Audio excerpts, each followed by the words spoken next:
Kayak gitu sih Zulfa. Kalau pembelajaran online penerapan etikanya ya karena etika itu juga normal tadi ya. Etika itu kan tentang kebiasaan aja. Jadi terkadang kebiasaan kita dengan yang lain itu kan juga berbeda. Makanya itu menjadi ciri khas. Ciri khas di UIN seperti apa yang membedakan di tempat lain kayak gitu.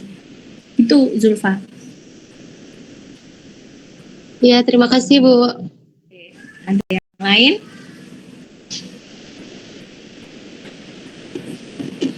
Bu, saya ingin bertanya, Bu. Oke, siapa ini tadi yang nanya ya? Faiz. Saya Faiz Nur Hailal, Bu. Faiz Zulfa sama Faiz Nur ya. Balik. Ayo Faiz Nur, silahkan. Terkait Pancasila, Bu, yang bertanggung jawab memberikan pelajaran kepada masyarakat di pedalaman, misalkan bukan nggak ada sekolah atau nggak ada informasi. Nah, siapa Bu yang bertanggung jawab, Bu? Kalau untuk pembelajaran di masyarakat pedalaman, kalaupun kalian tergerak, kalian boleh loh sebenarnya. Tapi apa ya? Kalau misalnya secara apa ya? Mungkin secara hukum atau secara perundang-undangan atau secara aturan-aturan gitu memang akan ada instansi-instansi di mana di situ ada pengajar-pengajar yang akan memberikan materi atau pembelajaran mengenai Pancasila. Kayak misalnya di pedalaman itu kalau zaman dulu banget, zaman Bu Maya itu ada programnya Pak Anies Baswedan yang dinamakan dengan ada yang tahu nggak? Indonesia Mengajar apa ya?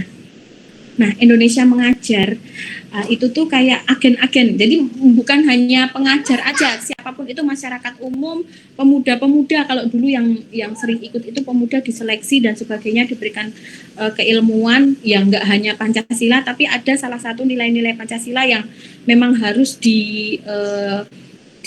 diberikan oleh agen-agen itu. Kayak gitu. Atau misalnya ya lewat sekolah itu pasti akan ada mata pelajaran yang namanya Pancasila. Tapi kalau misalkan kamu tergerak hatimu pengen berkontribusi kepada negara, kemudian pengen mengajarkan Pancasila, nggak apa-apa, itu difasilitasi. Kamu bisa mengakses materi-materi Pancasila dengan mudahnya di internet, bahkan itu dari pemangku kebijakan terkait. Kalau misalkan di perguruan tinggi kan ada Kemenristek-Dikti itu. Nah, Kemenristek-Dikti itu bikin modul pendidikan Pancasila yang bisa dijadikan panduan seperti Bu Maya lah. Bu Maya ini juga ngakses dari Kemenristek-Dikti ya, karena biasanya mereka yang paling up to date.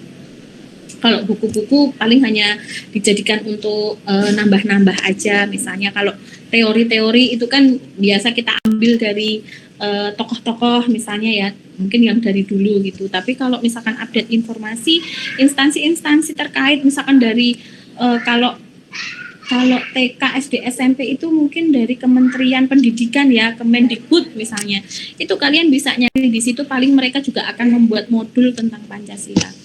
Jadi kalau secara instansi pasti akan ada agen-agen yang memang ditugaskan untuk mengajar Pancasila.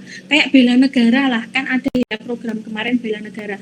Itu sudah disiapkan unsur-unsurnya, misalkan dari TNI Polri, ada dari pendidik, ada dari pemangku kebijakan, pemerintahan, ada yang dari swasta dan sebagainya, yang dari segala lini itu bisa atau mencerminkan Pancasila dari masing-masing background keilmuan atau instansinya, dan itu bisa kita sebarkan ilmu kepada, kalau bela negara kan pemuda-pemuda gitu ya, gitu Faiz Nur.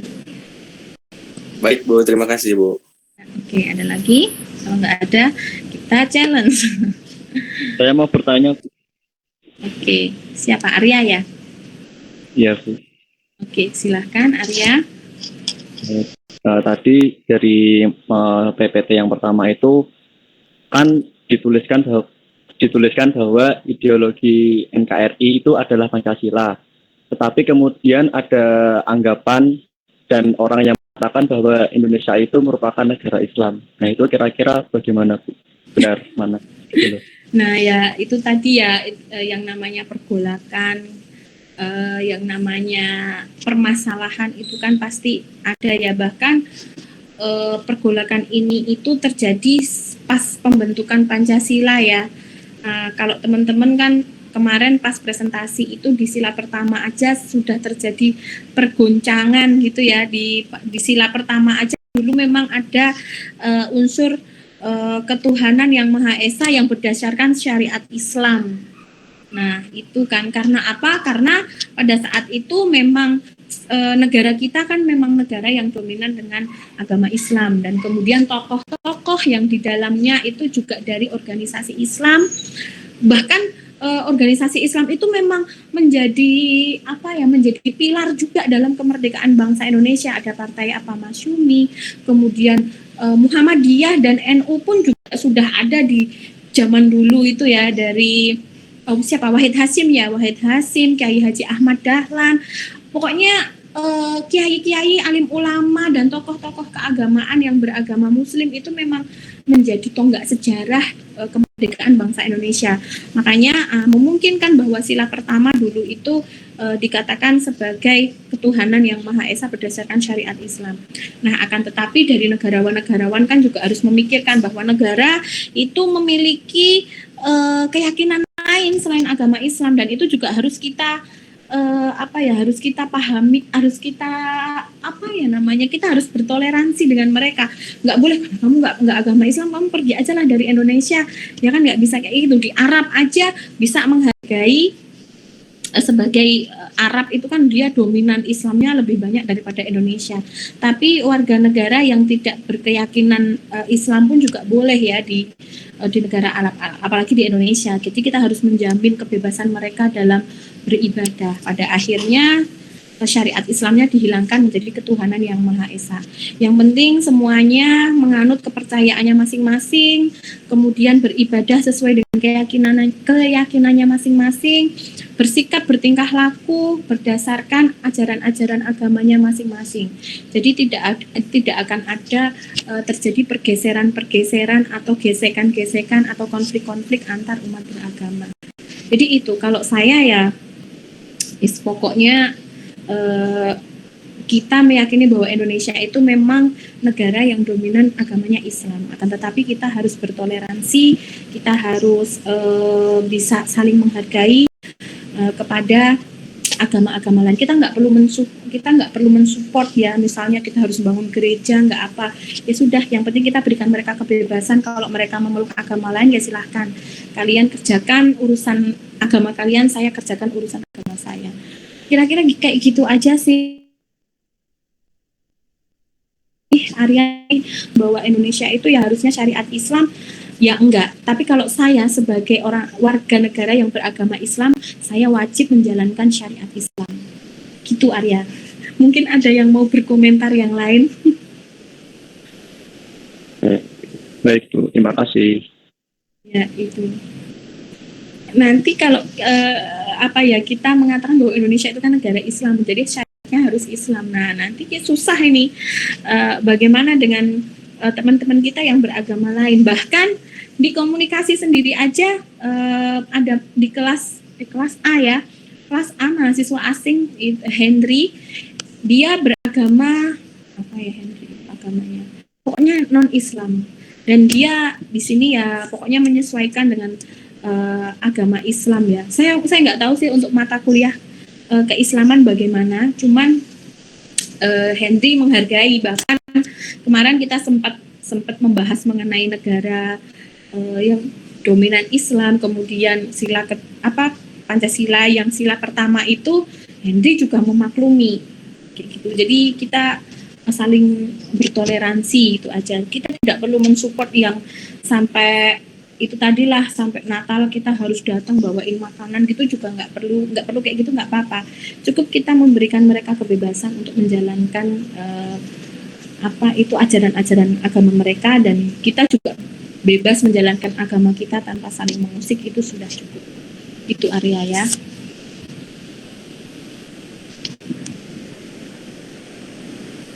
Oke, ada yang lain?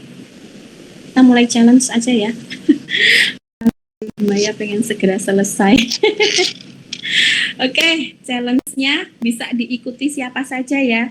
Boleh Dita, Alvin juga boleh, Wina juga boleh. Mungkin nanti kalau untuk Alvin, Dita, Wina bisa dituliskan tangan ya. Sebentar saya ketik dulu ya.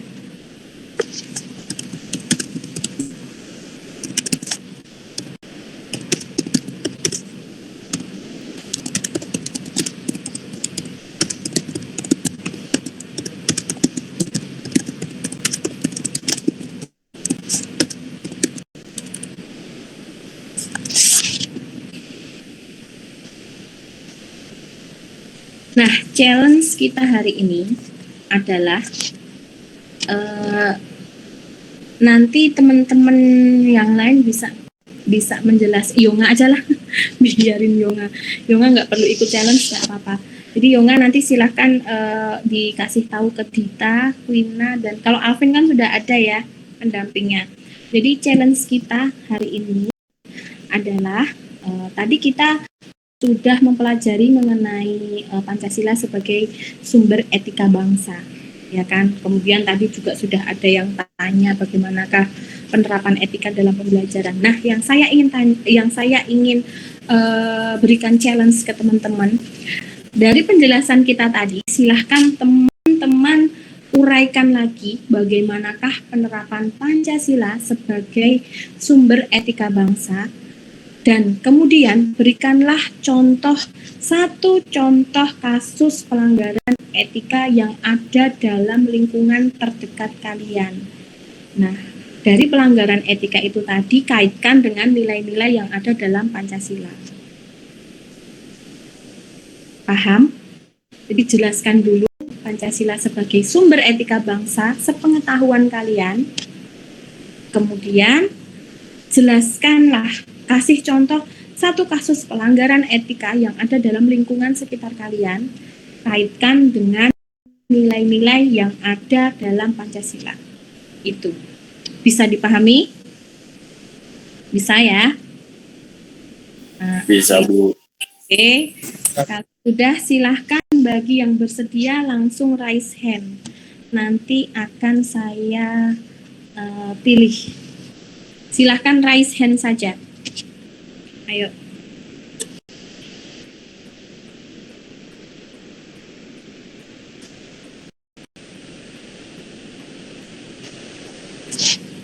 Ayo. Nggak ada yang berani. Di sini nggak ada raise hand ya, Bu?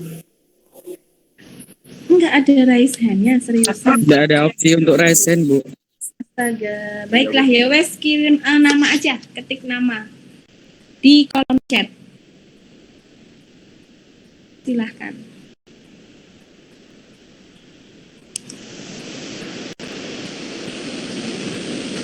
Jangan bilang nggak ada kolom chatnya juga ya. Tak matiin juga nih lama-lama Google Meet-nya. Nggak ada gunanya sama sekali. Ayo silakan. Ini nggak ada yang ngetik kok. Sama aja kalian alasan aja bilang yang nggak ada raise hand-nya. Saya nggak ada sih.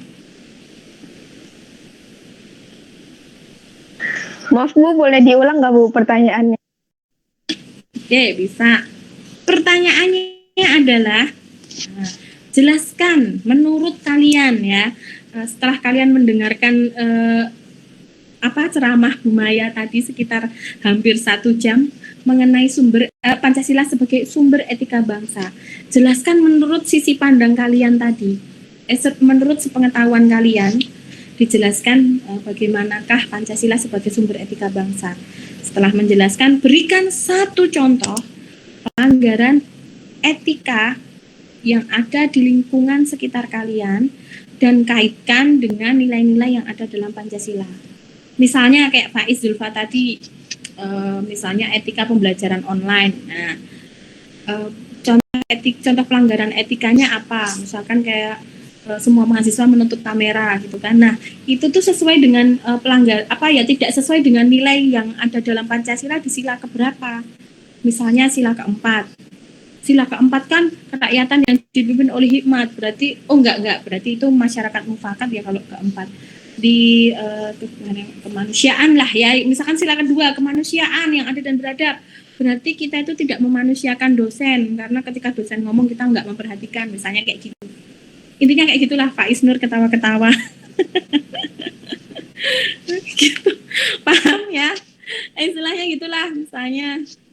Nah, nanti kalian jelaskan dulu Pancasila sebagai sumber etika bangsa adalah bla bla bla bla bla. Nah, contoh pelanggarannya adalah mematikan kamera ketika dosen sedang menjelaskan. Nah, ini tidak sesuai dengan nilai Pancasila sila kedua kayak gitu misalnya. Wah, Zainul langsung nyalain kamera ini. Malah Zainul untung nggak tak suruh nge-onin kamera dari awal sampai akhir lagi ya. Ayo, wes aku milih satu lah Zainul. Yang dua silahkan. Dita sama Kwina juga boleh ya, nanti diketik boleh. Yonga tolong dikasih tahu ya, udah dikasih tahu belum ya Yonga? Yonga nggak perlu ikut tantangan nggak apa-apa. Baru dikasih tahu, Bu. Oke. Oke, Faiz Zulfa itu yang cewek ya, berarti Faiz cewek. Oke, Faiz cewek. Ada lagi? Diketik, Bu. Enggak, kalau yang lain bisa voice note. Jelaskan pakai voice note langsung dikirim di WAG kayak biasanya. Oke, ayo Faiz cewek. Biasanya Sekarang kalau ada Faiz Nur, ada Faiz Zulfa, ada Faiz Nur. Asik. Asik katanya. Faiz Zulfanya yang nggak mau, tahu nggak Faiz? Janganlah kalian berjodoh, pusing nanti ya. Semua namanya Faiz. Bapakmu siapa Faiz? Ibumu siapa Faiz juga? Nanti anaknya juga Faiz. Bingung. Oke, Syakira Fitriana. Oke ya. Syakira mana Syakira? Syakira lagunya Agnes Mo ya. Syakira, halo. Mana Syakira? Iya, Bu. Oke, sip. Ada lagi nggak yang mau? Kalau nggak ada, kalau ada yang mau Zainul tak diskualifikasi. Wah, Himayatul Ummah. Oke. Zainul masih mau nggak? Kalau mau udah sekalian 4. Ayo ngomong nggak? Kalau nggak ngomong nggak tak tutup nanti Zainul. Belum, Bu. Belum ngomong aja belepotan. Kepala masih pusing, Bu. Gara-gara kurang darah, Bu. Oke, ini ada 4 ya. Ya wes 4 aja ya. Dita sama Kwina bersedia nggak? Saya berikan kesempatan.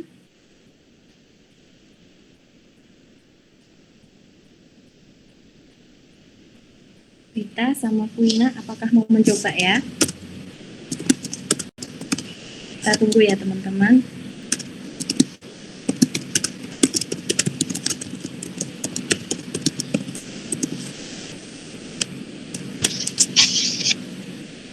Alvin juga boleh ya, nanti bisa dibantu sama pendampingnya. Ayo silahkan. Kita tunggu jawaban dari Kwina dan Dita dulu ya. Kalau tadi itu ada Faiz, ada Syakira, ada Hima sama Revi. Boleh nanti 4-4-nya ya.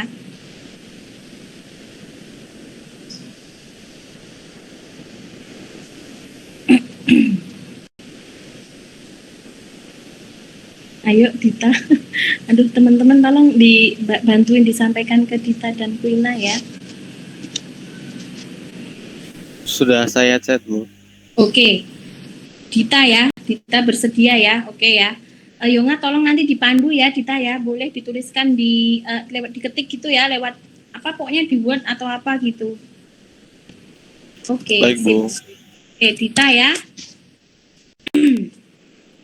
Jadi penerima challenge hari ini Faiz Zulfa, Syakira, Himayatul,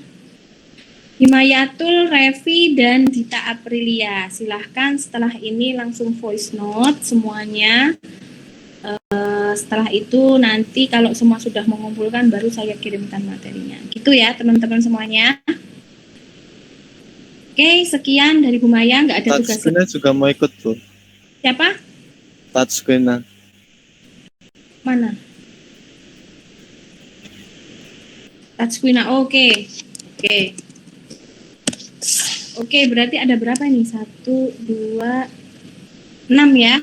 Ada 6 orang, silahkan. Nanti untuk Dita dan Kulina bisa diketik, yang lainnya bisa voice note ya. Oke, sekian dari Bu Maya. Terima kasih. Wah, Zainul ini payah banget ya. Dikasih kesempatan nggak diambil. Minggu depan hai Zainul nih harus menerima tantangan. Tuh ya. Jangan cuma dihukum aja ya, Zainul. Oke, terima kasih. Sekian dari Bu Maya. Semoga materi pada hari ini bisa diterima dengan baik oleh teman-teman. Mohon maaf kalau ada kesalahan dalam penyampaian materi. Selamat belajar, atau mungkin masih ada kuliah lain setelah ini. Silahkan melanjutkan aktivitas masing-masing. Terima kasih. Wassalamualaikum warahmatullahi wabarakatuh. Waalaikumsalam warahmatullahi wabarakatuh. Terima kasih banyak Bu Maya. Mantap, Bu.